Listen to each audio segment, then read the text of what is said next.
ਵਾਹਿਗੁਰੂ ਜੀ ਕਾ ਖਾਲਸਾ ਵਾਹਿਗੁਰੂ ਜੀ ਕੀ ਫਤਿਹ। ਗੁਰੂ ਪਿਆਰੀ ਸਾਧ ਸੰਗਤ ਜੀ, ਅੰਮ੍ਰਿਤ ਵੇਲੇ ਦਾ ਹੁਕਮਨਾਮਾ। ਸ਼੍ਰੀ ਗੁਰੂ ਗ੍ਰੰਥ ਸਾਹਿਬ ਜੀ ਮਹਾਰਾਜ ਮਿਹਰ ਕਰ ਰਹੇ ਨੇ, ਕਿਰਪਾ ਕਰ ਰਹੇ ਨੇ ਸਾਡੇ ਸਾਰਿਆਂ ਦੇ ਉੱਪਰ। श्री दरबार साहिब अमृतसर साहिब से हुक्मनामा आया है, सो आओ उस हुक्मनामे के साथ जुड़ें। कुछ समय के लिए अपने मन को शांत करके समझने की कोशिश करें कि जीवन में बदलाव कैसे लाया जा सकता है, गुरबाणी के आधार पे जीवन को कैसे जिया जा सकता है, और अपने जीवन को जिस मकसद के लिए ये शरीर मिला है, 84 लाख जूनों के बाद, कुत्ता बिल्ली बंदर भैंस गाय सांप ये सब कुछ होने के बाद ये जो जीवन मिला है, इस जीवन का असली मूल जो है वो परमात्मा का मिलन। गोविंद मिलन की एहो तेरी भरिया, गोविंद के साथ मिलने की, परमेश्वर में एक होने की जो ये बारी आई है, ये जो जन्म मिला है, ये सफल करके जाएं, इसका नुकसान ना हो, ये समा व्यर्थ ना जाए, ये जीवन व्यर्थ ना जाए। आओ ऐसी समझ और सूझ गुरु ग्रंथ साहिब महाराज जी से लेने की कोशिश करें। धनासरी महल्ला पंजवा, धनासरी राग में श्री गुरु अर्जन देव जी महाराज कृपा कर रहे हैं। फिरत फिरत भेटे जन साधु, पूरे गुर समझाया। बहुत क्लियर शब्दों में गुरु अर्जन देव जी महाराज कह रहे हैं कि घूम घूम के कहीं वहाँ जा, कभी यहाँ जा, कभी ये कर, कभी वो कर। अब मुझे समझ आया है कि जो गुरु ग्रंथ साहिब महाराज हैं, पूरे गुरु हैं, वही हैं सब कुछ, जिन्होंने मुझे इस रास्ते पे मेरी मदद करनी है। फिरते फिरते मुझे साधु की कृपा मिली, साधु के दर्शन मिले, पूरे गुर समझाया। ये जो साधु है, ये सारी जगह घूमते घूमते अब जाके गुरु की शरण में आया है, और पूरे गुरु की शरण में आया है जिसने ये समझाया है। क्या समझाया है? आन सगल बिध काम न आवे, हर हर नाम ते आया। ये समझाया है कि भैया ऊपर नीचे आगे पीछे जो मर्जी करते जाओ, लेकिन वो काम नहीं आएगा। काम क्या आएगा? भगवान का नाम। कहाँ पे काम आएगा? सवाल ये है। कोई जिज्ञासु पूछे कि किस काम की बात हो रही है? साध संगत जी, काम यहाँ पे हमारे मन की शांति है। जितना मर्जी पैसा हो बैंक के अंदर, लेकिन पैसे के साथ मन की शांति तो नहीं आ रही। जितने मर्जी बच्चे हों, घर में लड़के हैं, बच्चे हैं, परिवार बड़ा है, लेकिन उससे मन की शांति तो नहीं आ रही। मौत का डर तो ख़त्म नहीं हो रहा। जितना मर्जी बैंक बैलेंस हो, दवाइयाँ और जो बीमारियाँ हैं वो तो दूर नहीं हो रही। और अगर बीमारी है और उस बीमारी में भी अगर हम खुश हैं तो वो तो दूर नहीं हो रहा। हमारा जो गम है, जो ये डर है, ये जो हमारे को बार बार मोह पकड़ लेता है, कभी मोबाइल फ़ोन का मोह, कभी लैपटॉप का मोह, कभी गाड़ी का मोह, कभी बच्चों का मोह, कभी किसी चीज़ का, कभी किसी चीज़ का। छोटी छोटी चीज़ों पे आके हमारा मन डोल जाता है, हमारा मन पीछे हट जाता है, हमारा मन ऐसा काम करना शुरू कर देता है जो कि भगवान की दरगाह में मंजूर नहीं है। अपने मन को पक्का करने के लिए, अपने मन को समझाने के लिए, अपने दिमाग को पक्का रखने के लिए नाम ही काम आता है और कुछ नहीं आता। ताते मोहे तारी ओट गोपाल, इसी करके मैंने जो है गोपाल, जो पूरी दुनिया का पालक है, जो रक्षक है, जो पूरे संसार की पालना कर रहा है, तो मैंने उसकी ओट, उसकी शरण, उसकी जो प्रोटेक्शन है मैंने वो लेनी की है। वो मैंने उसको अपना बना लिया है, मैंने उसको अपना छतरी बना लिया है जो मुझे प्रोटेक्ट करे। शरण परयो पूरन परमेश्वर, बिन से सगल जंजाल रहाओ।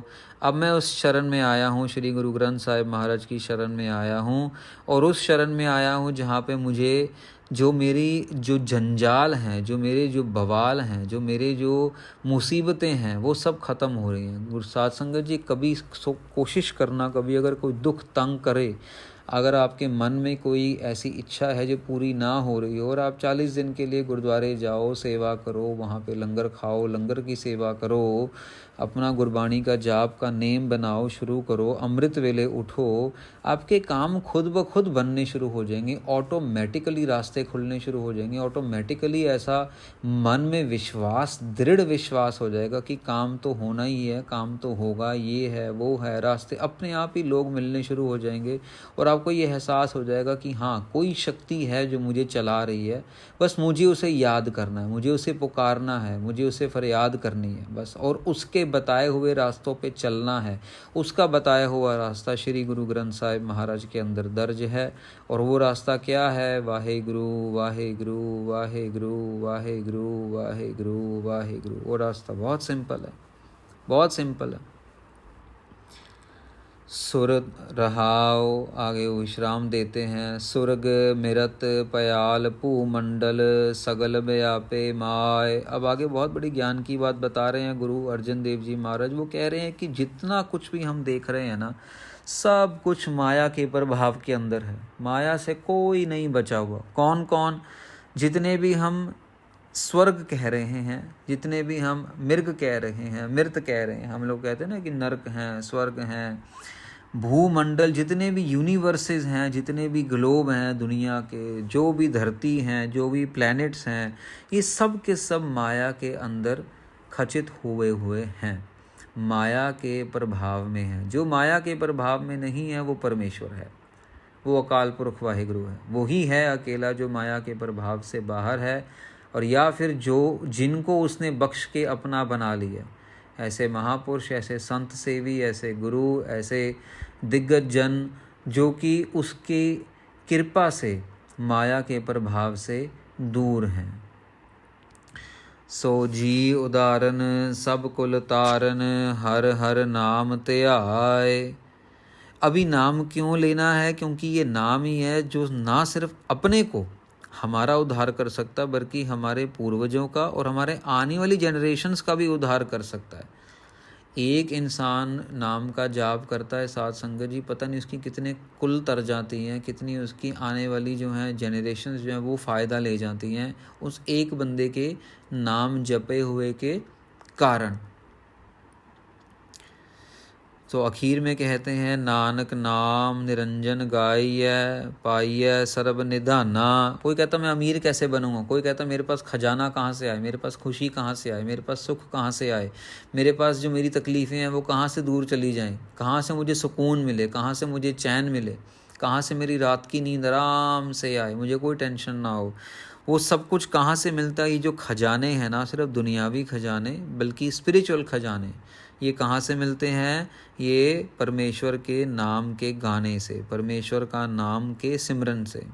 निर्भयो निर्वैर अकाल मूरत अजूनी, ये सब उसके गुण हैं।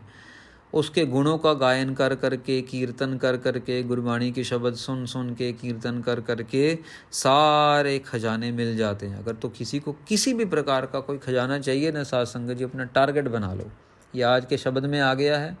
अपना टारगेट बना लो कि हमने ये शब्द का जाप 40 दिन के लिए करना है, या हमने गुरुद्वारे जो सुबह रूटीन बनानी है, जानी है, सुबह उठ के स्नान पानी करके गुरुद्वारे जाके माथा टेक के 5 मिनट 10 मिनट 15 मिनट बैठ के दरबार में कीर्तन सुनना है। आशा की वार चल रही होती है, उस टाइम सुनाई दे रही होती है गुरुद्वारों में।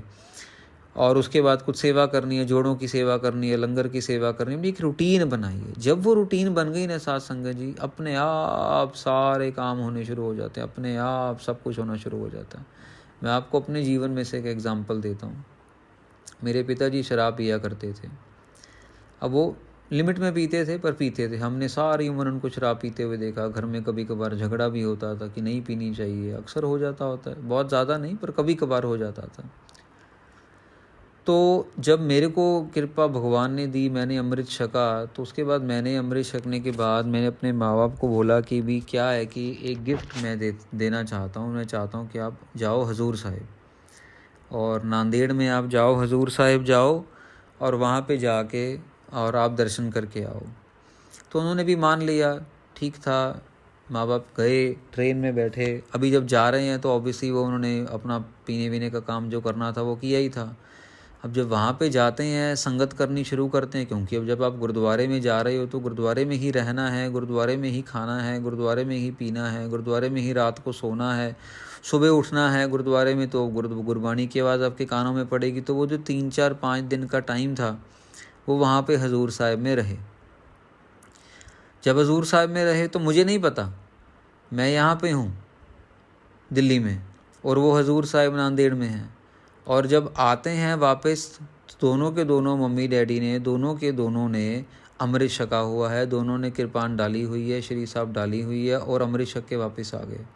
और मेरी खोपड़ी हो गई ऊपर से गुम कि ये हो क्या गया, ये तो शराब पीते थे, इनको क्या वहाँ पे क्या हो गया। पर क्या हुआ, वो यही हुआ कि वहाँ पे जाके एक ऐसा माहौल मिला, एक ऐसी संगत मिली जहाँ पे 24 घंटे गुरु के शब्द ने उनके मन को पकड़ लिया और उन पे कृपा कर दी और उनके मन को बदल दिया।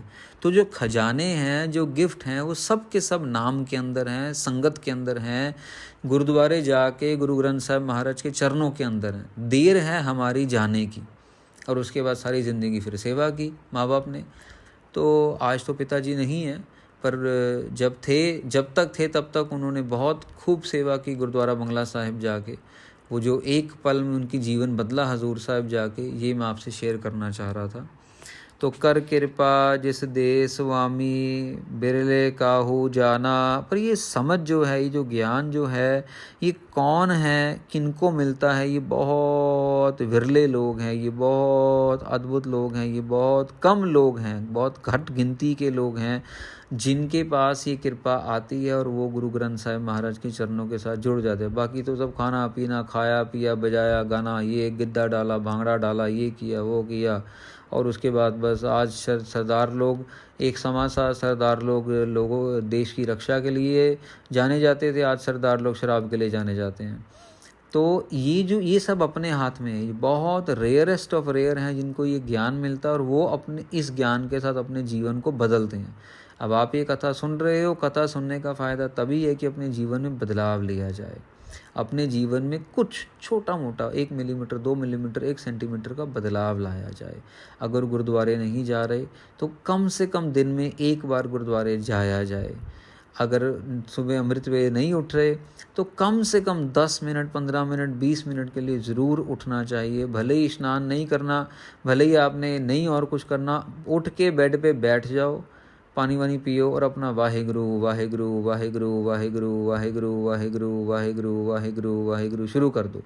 अपने आप ही भगवान और हिम्मत देगा और दया करेगा। 15 मिनट से अब 20 मिनट, 20 मिनट से आधा घंटा, आधे घंटे से 45 मिनट, आगे समय बढ़ाता जाएगा। फिर आप स्नान भी कर लोगे, फिर आप सारा प्रॉपर मर्यादा में आ जाओगे। लेकिन एक बार शुरुआत करनी पड़ेगी और वो शुरुआत है हमारे मन को पक्का करना।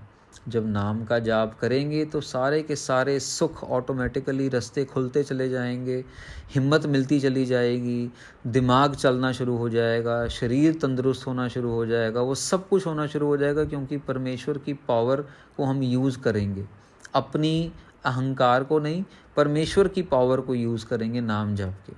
सो आज के हुक्मनामे में बहुत क्लियरली गुरु अर्जन देव जी महाराज ने मेहर की है। सो इस हुक्मनामे को अपने जीवन में ढालें, इसके ज्ञान को अपने जीवन का ज्ञान बनाएं और अपने जीवन को सफल किया जा सके, ताकि जो ये 84 लाख की जूनें हैं इसमें धक्के ना खाने पड़ें, इसमें बार बार आना जाना ना पड़े।